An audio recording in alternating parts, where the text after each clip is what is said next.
Implant करा और ये ख्वाब खरगोश में थे, हाय हम चाइना में छोड़ेंगे 2.5-3 करोड़ तो ऐसे ही निकल जाएंगे। इन्होंने चाइना को अपनी तरफ बावला समझा था, लेकिन चाइना ने इतनी तेजी से इस वायरस को कंट्रोल करा और रिसर्च करके पता लगा लिया कि ये जो मैन मेड वायरस था जिसको इंसान ने तैयार करा था और लेबोरेटरी में तैयार हुआ था, उसने फौरन इसको कंट्रोल कर लिया।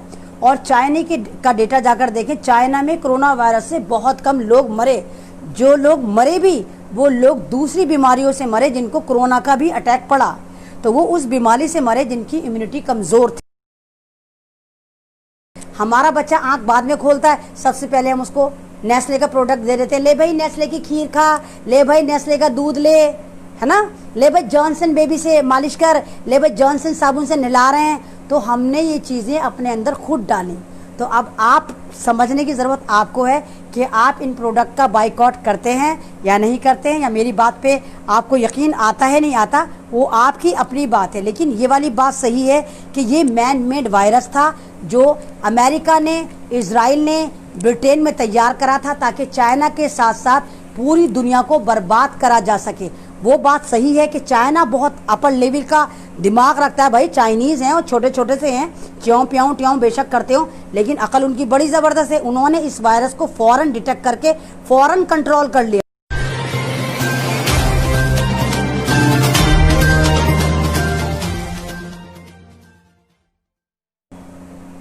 हम आह भी करते हैं तो हो जाते हैं बदनाम, हम आह भी करते हैं तो हो जाते हैं बदनाम, वो कत्ल भी करते हैं तो चर्चा नहीं होता।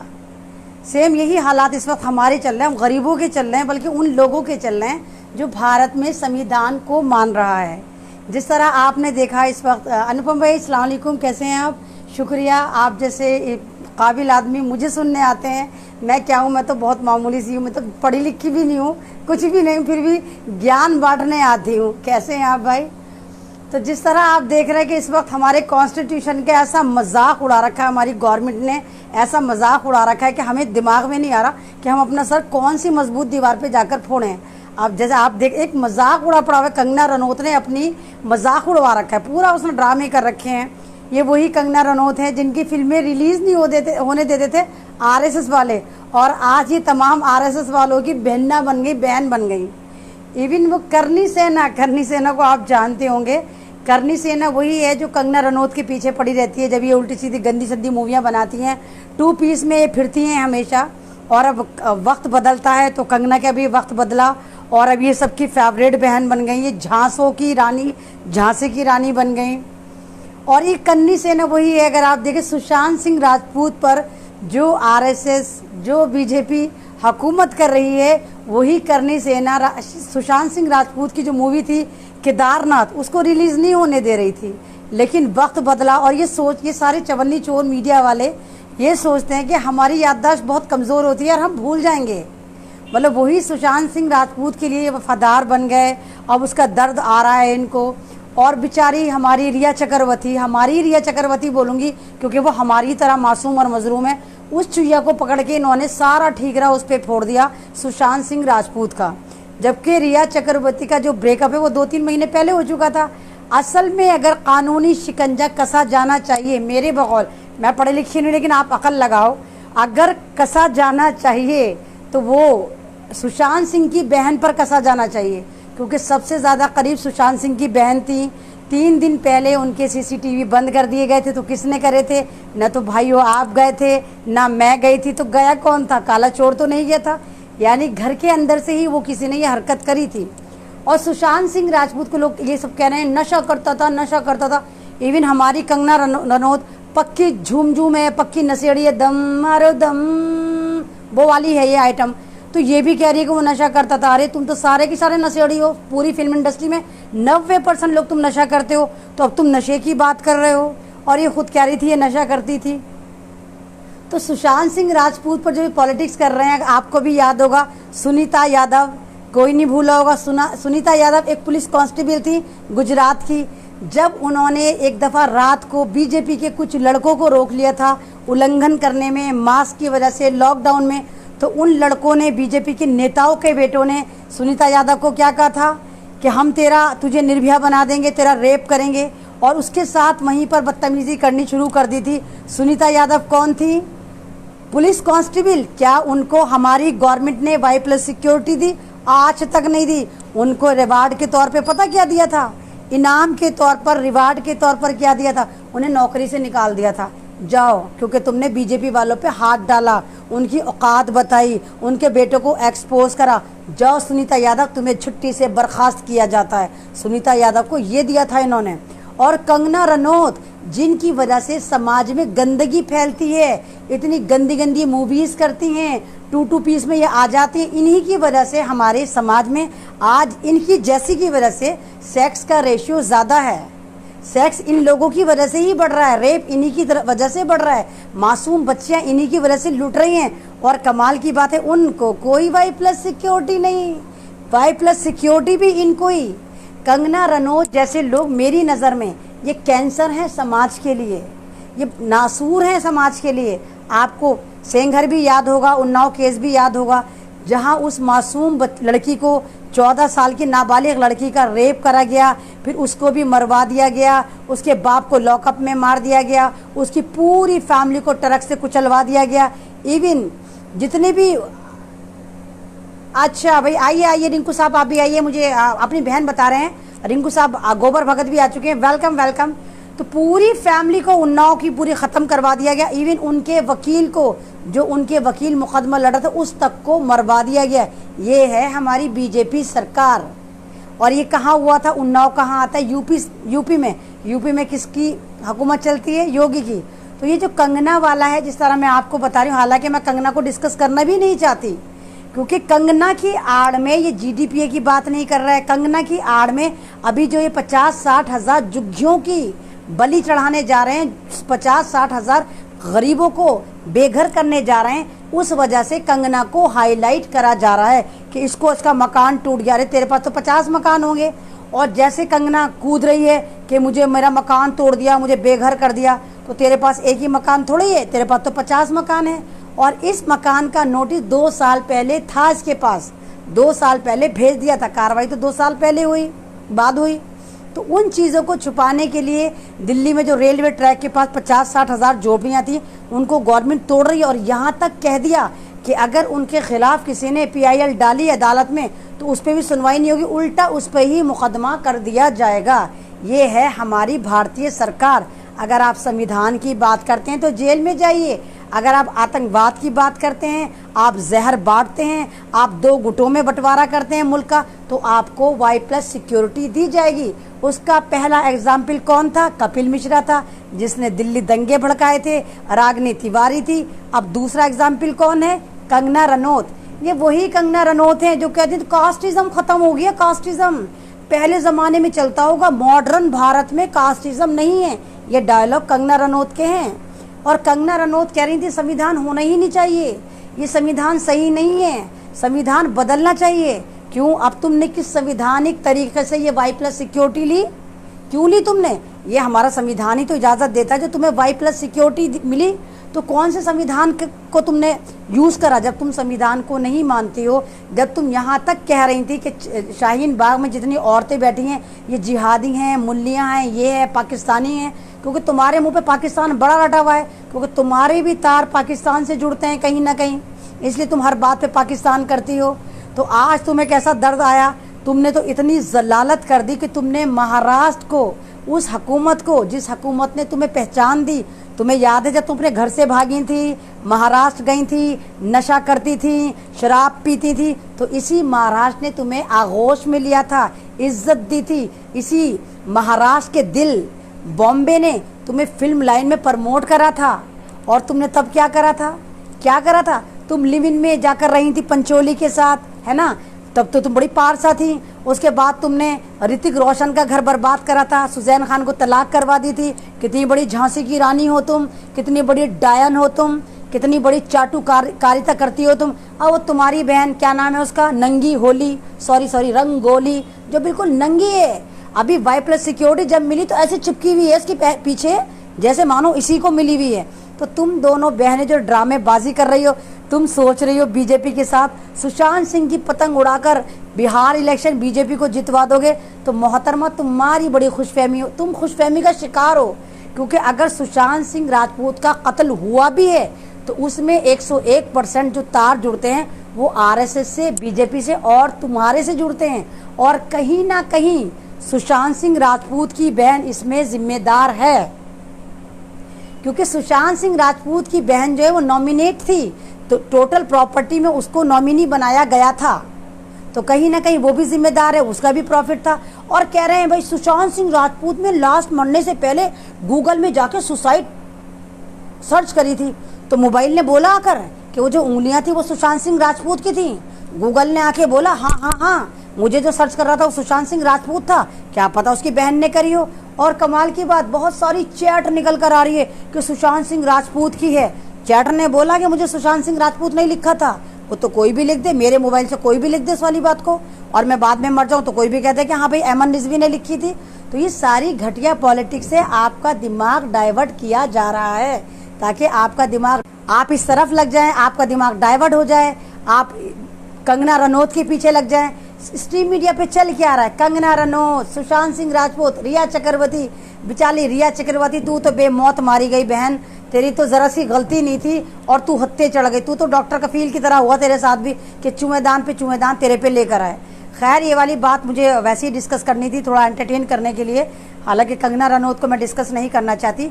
आज मैं आपके साथ बहुत अहम इंफॉर्मेशन अपनी डिस्कस करूंगी, बड़ा सीरियस मैटर है। हबीब भाई शुक्रिया आपका, और जो लोग भी मुझसे जुड़े हुए हैं उनका बहुत बहुत थैंक्सफुल कि वो आते हैं और मुझे इतनी इज्जत देते हैं। बड़े काबिल लोग मेरे साथ आते हैं, और गोबर भक्त भी आते हैं, बेचारे लिखना आता नहीं, पता नहीं किस किस से पूछ कर गालियाँ लिखते होंगे, तो उनका भी थैंक्स।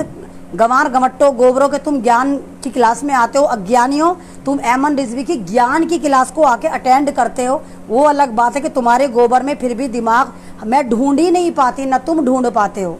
तो आज मैं आपको एक स्टडी बताने जा रही हूँ जो मैंने काफ़ी दिन से कर रही थी, और आज मैं उसके एक फाइनल स्कोर पर पहुँची हूँ। आज मैं आपको बताऊंगी एजेंडा 21 कि एजेंडा 21 क्या था। प्लीज़ अगर जो भी लोग मुझे सुनना है बिल्कुल सीरियस होके सुनिएगा, इसमें ज़रा सा कुछ मतलब ये नहीं कि मैं कुछ अपनी तरफ से कह रही हूँ, पूरा का पूरा डेटा मैंने उठाया है, पूरा इंटरनेशनल मीडिया पे जाकर मैंने इसको सर्च करा है। तो एजेंडा 21 जो है वो 2000 में शुरू करा गया था, एजेंडा 21 नाम रखा गया, और जब मिलेनियम स्टार्ट हुआ था 2000 तो इस पर वर्क करना शुरू करा गया था। और ये एजेंडा किसने शुरू करा था, ये एजेंडा इजराइल लेकर आया था, इजराइल लेकर आया था। और इस एजेंडा का एक खास मकसद ये था कि डीपॉपुलेशन करी जाए, डीपॉपुलेशन यानी आबादी को किस तरह कम करा जाए। ये वाला एजेंडा 2000 में आया था, जब 2000 हमारा मिलेनियम शुरू हुआ था। और अगर आपको याद हो उसी वक्त ये जो बिल गेट्स है ये बड़ा ज़्यादा पावर में था, और अभी भी पावर में है, ये माइक्रोसॉफ्ट का मालिक है, बानी है, सीईओ है। तो इसको तभी खुराफात के दौरे पड़े थे, और ये इंटरव्यू दे रहा था, तब कह रहा था कि दुनिया की आबादी बहुत तेज़ी से बढ़ रही है, हमें इसको कंट्रोल करना चाहिए। आपको पता है कि बिल गेट्स कौन है, बिल गेट्स यहूदी है, यहूदी बहुत बड़ा बिजनेसमैन है। और जिस तरह मैं आपको पहले से बताती चली आ रही हूँ, 5-6 महीने से आप लोग मुझसे जुड़े हुए हैं, और मैं आपको बता रही हूँ कि दुनिया की 80% इकनॉमी इजराइल के हाथ में है। वो बात अलग है कि इजराइल की टोटल जो आबादी है वो 1 करोड़ 4 लाख है, मात्र 1 करोड़ 40 लाख है, सॉरी, इजराइल की टोटल पॉपुलेशन 1 करोड़ 40 लाख है।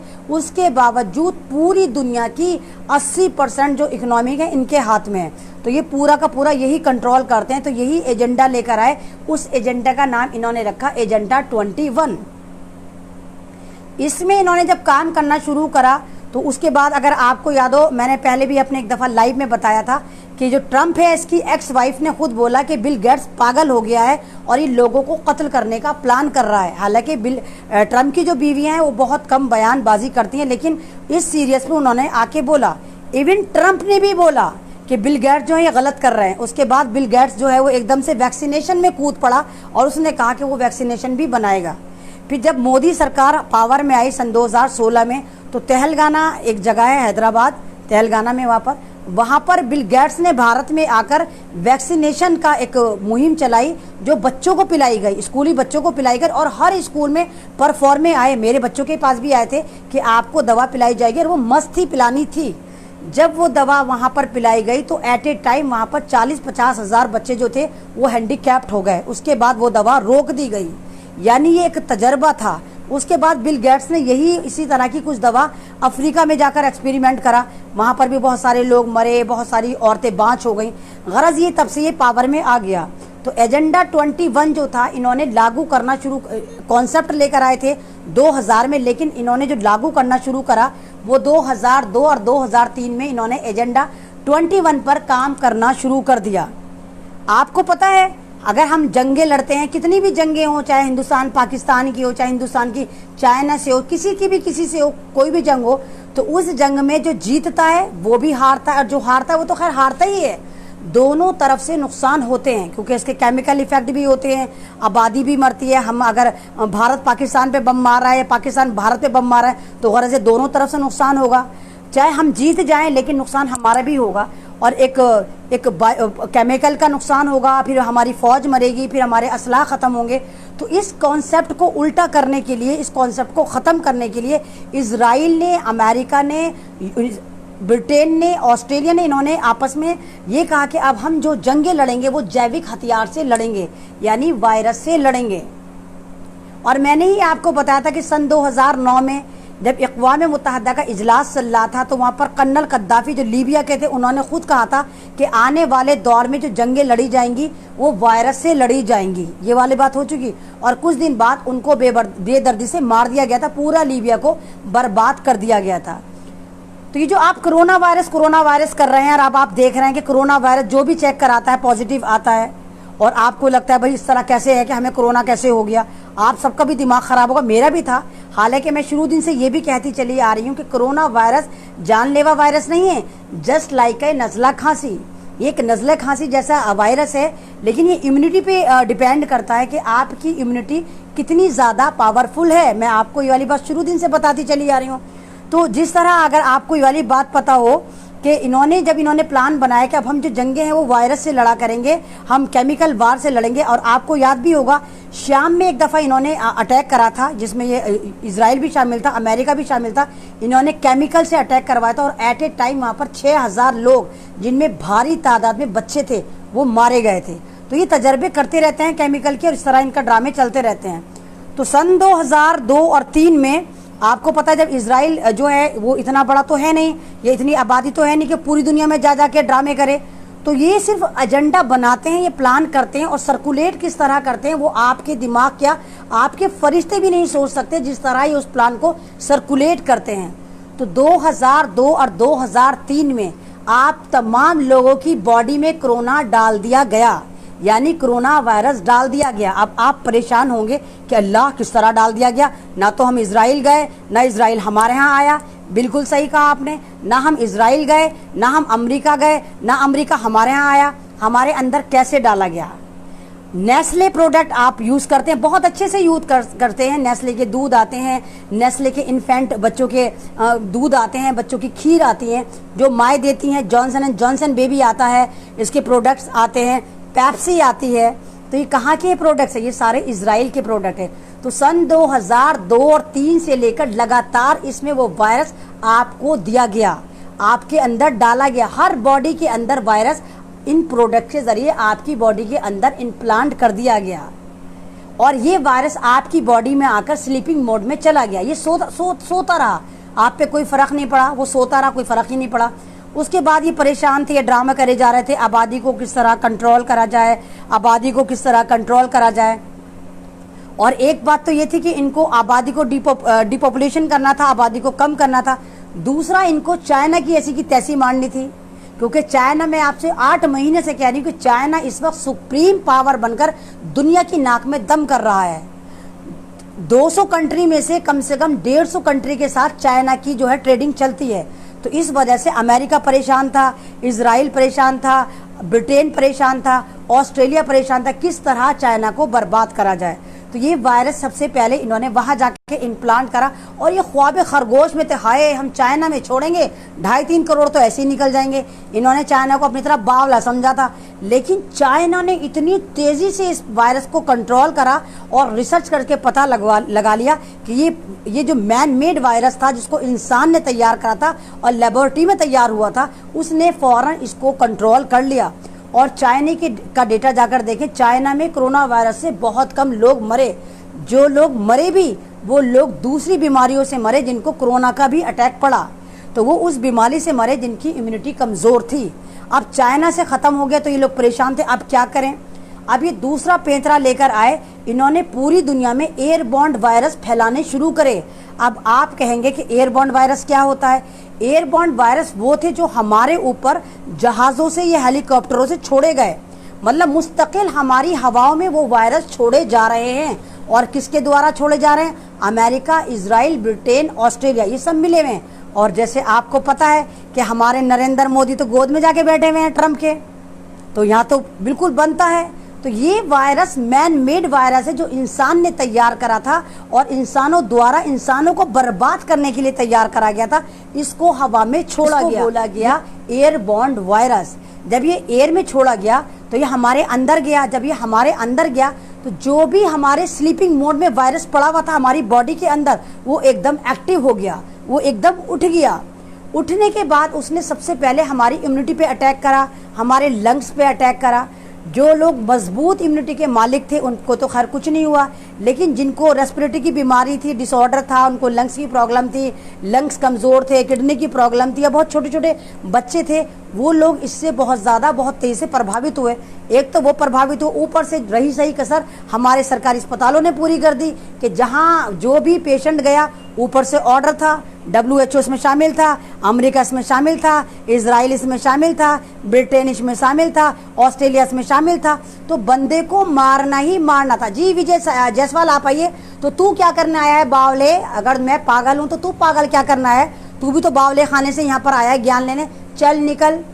तो जब इन लोगों ने देखा कि ये लोग तो क्या नाम है, ये लोग सही हो जा रहे हैं, तो इन्होंने अस्पतालों में ले जाकर मारने का काम शुरू करा और बाकायदा वहां पर इंजेक्शन दे देकर लोगों को मारा गया।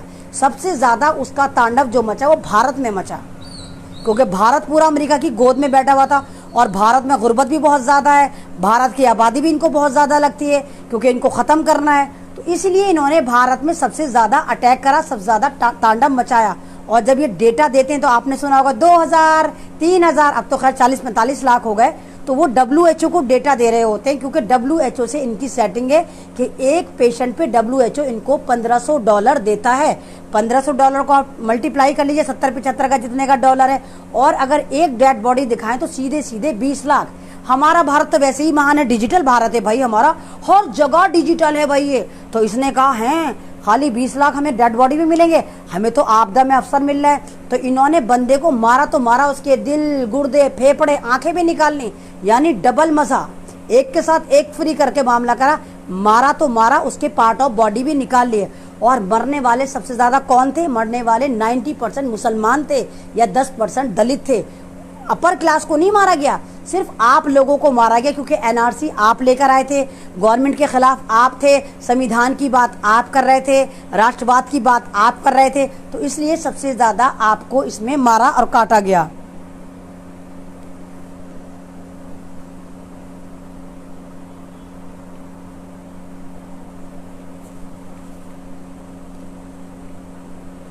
अब हम आ जाते हैं इसमें मीडिया के रोल की तरफ। जिस तरह आप जानते हैं मीडिया का रोल क्या था। मीडिया में इंटरनेशनल मीडिया की बात करूंगी मैं। इंटरनेशनल मीडिया जो है इस वक्त अपनी जिम्मेदारी से उलट रहा है, अपनी जिम्मेदारी से फिरा हुआ है। वो ना तो हेल्थ की बात करता है, ना वो बीमारी की बात करता है, ना वो ये बताता है कि कौन से मुल्क की क्या स्टडी चल रही है, क्या सिचुएशन, कुछ नहीं बताता। वो सिर्फ आपको आंकड़े दे देकर डराता रहा, यहाँ पे इतने हो गए, यहाँ इतने मर गए, यहाँ उतने मरने वाले। ऐसे ही भारत में ये सब ड्रामा चलता रहा। इन्होंने ये ड्रामा बंद क्यों नहीं करा? अगर ये ड्रामा बता देते। और आपको एक और फैक्ट बताऊं, मास्क लगाने से या सैनिटाइजर जो यूज कर रहे हैं आप, उससे कोई फायदा नहीं होता। मास्क लगाने से उल्टा आपकी बॉडी के अंदर जो ऑक्सीजन है उसकी कमी हो जाती है। आप प्रॉपर मास्क लगाए रखिए, आपकी बॉडी के अंदर और ऑक्सीजन लेवल नीचे चला जाता है, जिससे आप और बीमार होते हैं। लेकिन मीडिया आपको दिखाता रहा और उल्टा पुलिस वालों को सर्कुलेट कर दिया कि जिसके मास्क ना उसको जान से मार दो, मतलब जिसने मास्क ना लगाया हुआ उसको ऊपर पहुंचा दो सीधा। तो पुलिस वालों ने अपनी ड्यूटी, पूरी नरभक्षी पुलिस बन गई, पूरी ईमानदारी के साथ गवर्नमेंट का साथ दिया और हजारों लोगों को मास्क के नाम पे ऊपर पहुंचाया जिन्होंने मास्क नहीं लगा रखे थे। पुलिस ने बहुत ईमानदारी से काम करा, गवर्नमेंट की फुल चाटुकारिता करी पुलिस ने।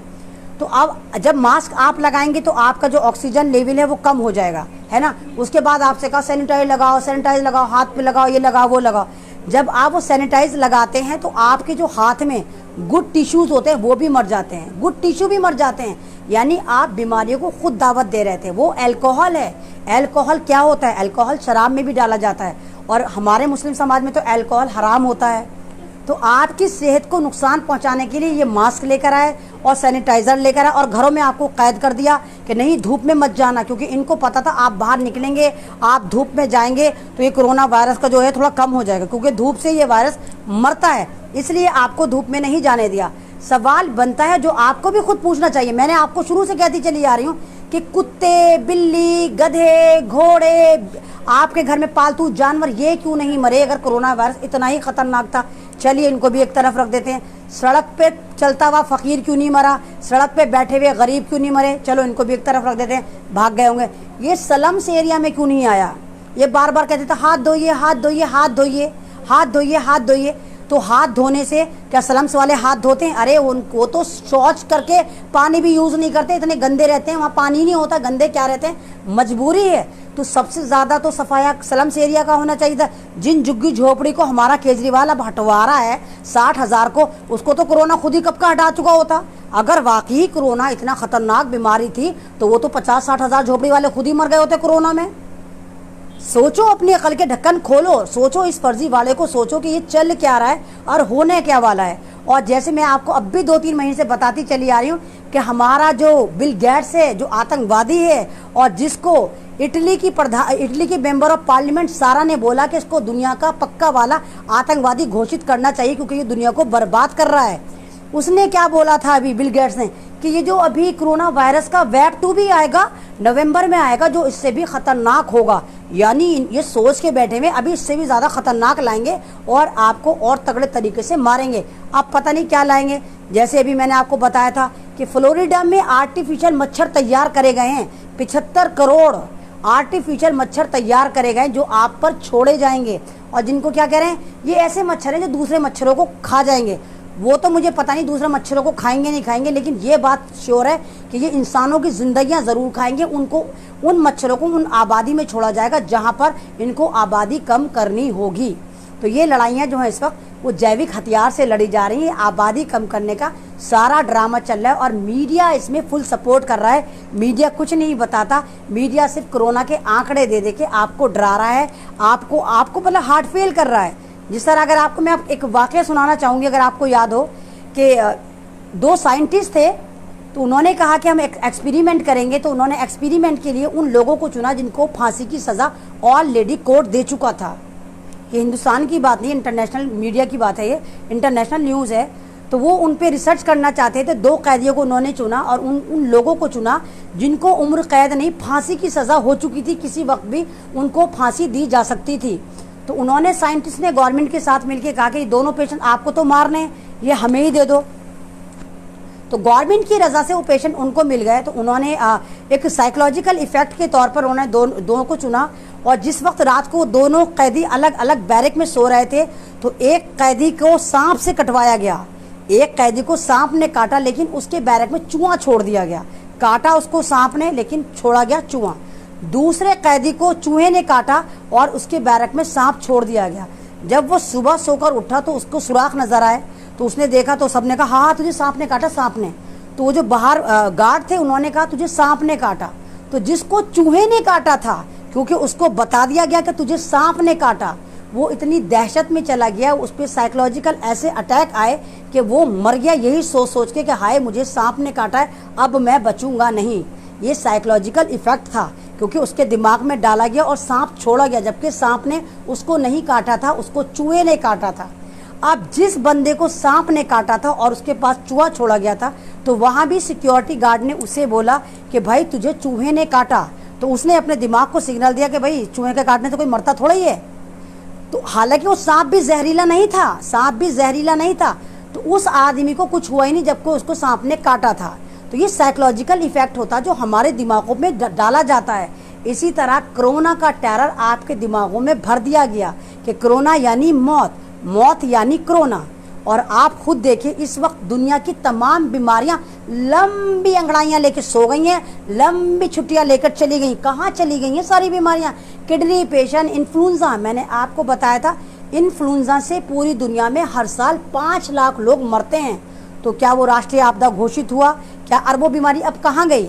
भारत में हर साल डेंगू से कितने लोग मरते हैं? इस साल कहाँ गए वो डेंगू के पेशेंट? हार्ट पेशेंट कहाँ गए? किडनी पेशेंट कहाँ गए? मलेरिया वाले कहाँ गए? चेचक, चिकनगुनिया, कहाँ गई ये बीमारियां? सारी की सारी छुट्टियां लेकर चली गई कि भाई हट जाओ साइड से, भाई देखो देखो देखो कोरोना आया, कोरोना आया, तो इसलिए सब छुट्टी पे चली गई।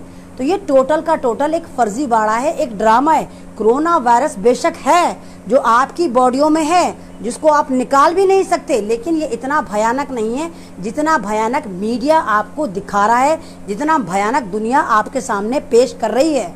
तो आपको इन चीज़ों को समझना होगा और इन चीज़ों से निपटने के लिए आपको अपनी इम्यूनिटी जो है बूस्ट करनी होगी।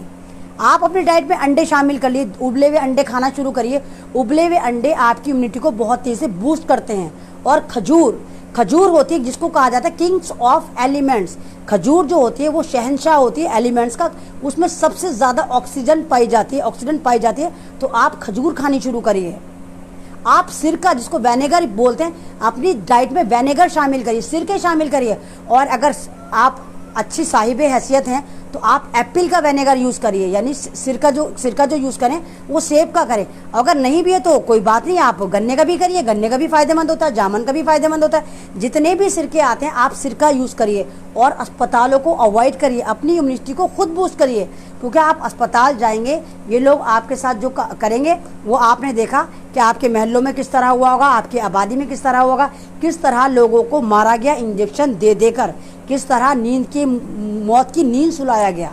तो आइंदा अब आपको अवेयर होना पड़ेगा, आपको इस बीमारी का डट के मुकाबला करना है, क्योंकि ये बीमारी आपकी बॉडी के अंदर डाल दी गई 2002 और 2003 में। और अभी भी अब आप सोच रहे होंगे कि कैसे हुआ। भाइयों, मैं 5-6 दिन हो गए, मैंने 3 दिन तक लगातार कोल्ड ड्रिंक पी, 3 दिन तक लगातार मैंने कोल्ड ड्रिंक पी, ड्यू। लेकिन ड्यू पीने के बाद मेरी हालत ख़राब होनी शुरू हो गई, अजीब सी मुझे वहशत होनी शुरू हो गई, मेरी आवाज़ बैठने लगी, मेरे यहाँ दर्द होने लगा। फिर मैंने दूसरे दिन पी, फिर मैंने तीसरे दिन पी। जब मैंने 3 दिन पी तो मेरी हालत बहुत ज़्यादा ख़राब होने लगी और मुझे ऐसा लगा जैसे मेरी इम्यूनिटी गिर रही है। मैंने अपने दिमाग के घोड़े दौड़ाया, फिर पढ़ना शुरू करा। फिर मेरे दिमाग में निकल कर आया, ओहो, अभी तक इन कोल्ड ड्रिंक के अंदर हमें कोरोना वायरस दिया जा रहा है। तो ये बात आपको समझनी होगी, कोल्ड ड्रिंक को अवॉइड करिए। पेप्सी जितनी भी हैं, जितने इजराइल के प्रोडक्ट हैं, आप उनको अवॉइड करिए। भारत में भी तो कोल्ड ड्रिंक बनती है, चाहे वो घटिया सटिया हैं, या तो आप उनको पीजिए या पीजिए ही मत। मैं बिल्कुल अपनी रियल आपको बात बता रही हूँ कि 3-4 दिन तक ड्यू पी और मेरी हालत ख़राब हो गई, मेरी आवाज़ ना निकली, मेरे सारा यहाँ दर्द होना शुरू हो गया और मुझे ऐसा लग रहा मेरा पूरा सीना जगड़ना शुरू हो गया और एक अजीब किस्म की मेरी इम्यूनिटी गिरनी शुरू हो गई। तब मेरे दिमाग के घोड़े दौड़े और मैंने पढ़ना शुरू करा कि आखिर ऐसा क्यों हुआ। तब मुझे पता चला कि ये पूरा का पूरा गेम जो ये इजराइल का है और ये कोल्ड ड्रिंक में हमें 2002 से दिया जा रहा है कोरोना वायरस। छोटा हल्के हल्के हमें दिया जा रहा है ताकि हमारी बॉडी में ये स्लीपिंग मोड में चला जाए। आइए भाई, आप भी आइए शाहीन बाग, आइए, आप भी तो आइए शाहीन बाग में। क्या करना है आप निशा? आइए, मुस्तकबाल है, आपको भी ज्ञान की कमी है, आप गोबर हैं, हो सकता है आपके दिमाग में ज़रा सा रेजा हो दिमाग का, वो जाग जाए। तो आइए आप। हाँ, मैं शाहीन बाग की ही हूँ, सही पहचाना आपने। और शाहीन बाग हमारे भारत में ही आता है और ये वही शाहीन बाग है जो संविधान की बात कर रहा था। लेकिन निशा, तुझे क्या पता संविधान क्या होता है? तू तो गोबर भक्त है, तू तो आरएसएस की पालतू है, तुझे क्या पता संविधान क्या होता है? तू तो गुफा वाली है। तो निशा जी आई हैं, ये बता रही है मैं शाहीन बाग की हूँ, तो इसका दिमाग उसको बता रही थी कि हाँ शाहीन बाग क्या था। तो इस तरह का ये सीन मेरे साथ हुआ। जब मैंने स्टडी करी तो मैं हक्का बक्का रह गई कि अल्लाह, इतना बुरा हाल, ये चीज़ें हैं। तो इन चीज़ों को अवॉइड करिए। और आपने एक चीज़ खास नोट करी होगी कि कोरोना का टेरर गाँवों में सबसे कम पाया गया। क्योंकि गांव वाले ना तो नेस्ले यूज़ करते हैं, ना कैडबरी चॉकलेट यूज़ करते हैं, ना कोल्ड ड्रिंक यूज़ करते हैं। वो सारा अभी भी घरेलू उत्पाद करते हैं, भैंस का दूध, गाय का दूध। कोल्ड ड्रिंक की जगह वो लेमन वाटर, ये वाटर वो वाटर करते हैं, नाच खाते हैं। तो गाँवों में कोरोना वायरस का टेरर यही वजह है कि कम रहा, क्योंकि वो लोग इजराइल के प्रोडक्ट से बचे हुए थे। हमारा बच्चा आंख बाद में खोलता है, सबसे पहले हम उसको नेस्ले का प्रोडक्ट दे देते हैं। ले भाई नेस्ले की खीर खा, ले भाई नेस्ले का दूध ले, है ना, ले भाई जॉनसन बेबी से मालिश कर, ले भाई जॉनसन साबुन से नहला रहे हैं। तो हमने ये चीज़ें अपने अंदर खुद डाली। तो अब आप समझने की ज़रूरत आपको है कि आप इन प्रोडक्ट का बाइकआउट करते हैं या नहीं करते हैं, या मेरी बात पे आपको यकीन आता है नहीं आता, वो आपकी अपनी बात है। लेकिन ये वाली बात सही है कि ये मैन मेड वायरस था जो अमेरिका ने, इजराइल ने, ब्रिटेन में तैयार करा था, ताकि चाइना के साथ साथ पूरी दुनिया को बर्बाद करा जा सके। वो बात सही है कि चाइना बहुत अपर लेवल का दिमाग रखता है, भाई चाइनीज़ हैं और छोटे छोटे से हैं, च्यों प्यों ट्यों बेशक करते हो, लेकिन अकल उनकी बड़ी ज़बरदस्त है। उन्होंने इस वायरस को फ़ौरन डिटेक्ट करके फ़ौरन कंट्रोल कर लिया, और जब वो वायरस वहाँ से चला गया तो पूरी दुनिया में फिर ये बांटा गया, छोड़ा गया, ट्रिगर दबाकर वो जो पूरा एयरबॉर्न वायरस सप्लाई करा गया। आपको याद होगा चाइना ने अपने यहाँ की फ़्लाइटें बाद में बंद कर दी थी, तो भारत से फ़्लाइटें खुली नहीं, तो इसलिए भारत में वो चीज़ बढ़ती रही। और आज ये हाल है कि ये कह रहे हैं 40 लाख आंकड़े हो गए कोरोना के। तो भाइयों डरने की कोई ज़रूरत नहीं है, क्योंकि कोरोना इतना ज़बरदस्त नहीं है कि आप मर जाएं। बस आपको अपनी इम्यूनिटी को बूस्ट करना है। जिस तरीके से मैंने बताया कि आप अपनी डाइट में अंडे शामिल करिए, सिरका शामिल करिए, खजूरें शामिल करिए, अगर मुनक्का हो सकती है मुनक्का, किशमिश, मतलब ये जितने भी नेचुरल स्रोत हैं ये आप अपनी ज़िंदगी में शामिल करिए। और अगर आपको 3 दिन तक लगातार बुखार है, या फिर आपको लगता है कि बहुत ज़्यादा हैवी फीवर है और बंदे से उठा नहीं जा रहा, या यहाँ पर प्रॉब्लम है, तो भी आप अस्पताल मत जाइए, किसी केमिस्ट के पास जाकर हाइड्रोक्लोरोक्विन लेकर आइए और इसका जो कंपोजिशन मिलाकर आप 3 दिन तक दीजिए अपने पेशेंट को, इंशाल्लाह वो सही हो जाएगा। और अगर आपको हल्के हल्का सर में दर्द है, हल्के हल्के आपको लग रहा है नज़ला खांसी है, एकदम से आपको लगता है कि लंग्स में कुछ इशू है, तो इसका मतलब ये गुड साइन है कि आपकी बॉडी जो है, जो आपके अंदर स्लीपिंग मोड में कोरोना वायरस है उसके साथ फाइट कर रही है। ये बहुत अच्छा गुड सिम्टम है अगर हल्के हल्के आपके सर में दर्द होता है। तो मैं अमन रिजवी लगातार जिस तरह आपको अवगत कराती हूँ, मुझे नहीं मालूम कि मेरी बातें आपको समझ में आती हैं या नहीं आती, मुझे नहीं मालूम आप लोग मेरी बातों पर यकीन करते हो या नहीं करते हो, लेकिन मैं इतना जानती हूँ कि मैं आपको जो पॉइंट बताती हूँ वो मैं टोटल का टोटल इंटरनेशनल मीडिया से निकाल कर उस पर रिसर्च कर मैं आपको बताती हूँ। हवाई बात मैं बिल्कुल नहीं करती, और ये भी मैंने 5-6 दिन से लगातार इस पर स्टडी कर रही थी, तब मैंने आज आपको बताया, और तब मुझे समझ में आया होए ये कोरोना वायरस का चक्कर है, ये टोटल का टोटल हमारी बॉडी में है। जब ही जो यही वजह है कि जो भी कोरोना वायरस का चेक कराने जा रहा है वो पॉजिटिव निकल कर आ रहा है, क्योंकि वो हमारी बॉडी के अंदर 2003 से ऑलरेडी कोरोना इम्प्लांट कर दिया गया, चाहे वो कोल्ड ड्रिंक से हुआ, चाहे वो जो भी जिस तरह भी हुआ, हमने इजराइल के प्रोडक्ट यूज़ करे और हमारी बॉडी में वो आ गए। जी आइए आप आ गए हैं, बहुत अच्छी बात है, आप भी आइए। महेंद्रा सिंह आप आइए। इंग्लिश आती है लेकिन ज्ञान फिर भी नहीं आता, कहीं लिखवाया कि किसी से ये वाली बात? अच्छा आप आरएसएस के एजेंट है? ओहो 2 रुपये कमेंट वाले हैं आप? ओहो तेरे की 2 रुपये मिल गए, चलो भाई निकलो फिर, चलो भाई 2 रुपये मिल गए। देखा अहमद रिजवी तुझे 2 रुपये कमवा गई महेंद्रा, चल जा निकल जा, गुफा में तेरा इंतजार हो रहा है। कर्फ्यू नहीं लगा मैंने हटवा, हाँ कर्फ्यू उठ गया, चल जा, हाँ कर्फ्यू उठ गया, जा तेरा इंतजार हो रहा है। वो जो 101 बाबा है ना जिनका तू औलाद है वो तेरा इंतजार कर रहे हैं। तो ये ज्ञान जो मैंने आपको बांटा, आप सोचिएगा कि इसमें कहाँ तक सच्चाई है और कहाँ तक सच्चाई नहीं है, और बाकी इसमें सच्चाई है। और आप इस वक्त अगर आप अपने आने वाली नस्लों को सिक्योर करना चाहते हैं तो बॉयकॉट करिए नेस्ले के प्रोडक्ट का, बॉयकॉट करिए इजराइल के प्रोडक्ट का, और अपने बच्चों को और ख़ुद से जितना ज़्यादा दूर रख सकते हैं इन कोल्ड ड्रिंक से, पेप्सी से, ड्यू से, जितनी भी इजराइल प्रोडक्ट हैं इनसे दूर रखिए। कैडबरी चॉकलेट से, क्योंकि आप देखिए बार बार कैडबरी चॉकलेट के साथ भी ये होता है कि इसके अंदर कोई वायरस है, इबोला डाल दिया, ये वाला डाल दिया, वो वाला डोला डाल दिया, वो वाला सोला डाल दिया। तो इन चीज़ों को आपको बॉयकॉट करना होगा। यही इजराइल जो है इन्हीं चीज़ों से हथियार बना के आपके बीच पहुंचता है, क्योंकि इजराइल मात्र 1,40,00,000 है, पूरी दुनिया में जा नहीं सकते। तो ये जो है ये प्रोडक्ट के ज़रिए जा रहे हैं। तो शुक्रिया, अल्लाह हाफिज़। मेरा लाइव अगर आपको अच्छा लगता है तो प्लीज़ आप इसको शेयर करें और मुझे एक मेरी आवाज़ को मजबूत करें, मुझे ज्वाइन करें और अपने अंदर इस तरह की जागरूकता पैदा करें, अपने लोगों को समझाएं और सब यूनाइटेड होकर इन लोगों से लड़ें, इन प्रोडक्ट से लड़ें। और भारत में भी आप सब यूनाइटेड हो जाएं और चाइना के लिए आवाज़ उठाएं कि चाइना हमारे अंदर घुस चुका है। बिहार में इलेक्शन है, इनको मज़ा चखाएं और दिल्ली में जितनी झोपड़ियां टूट रही हैं उनके लिए भी आवाज़ बुलंद करें। शुक्रिया। अल्लाह हाफिज़। जय भीम, जय कलाम। अल्लाह हाफिज़। अपना चैनल, आपका चैनल, समाज का चैनल, देश का चैनल एनबी न्यूज 24/7 को आप लाइक करें, सब्सक्राइब करें और ज्यादा से ज्यादा इसकी वीडियो को शेयर करें ताकि हर खबर को मैं आप तक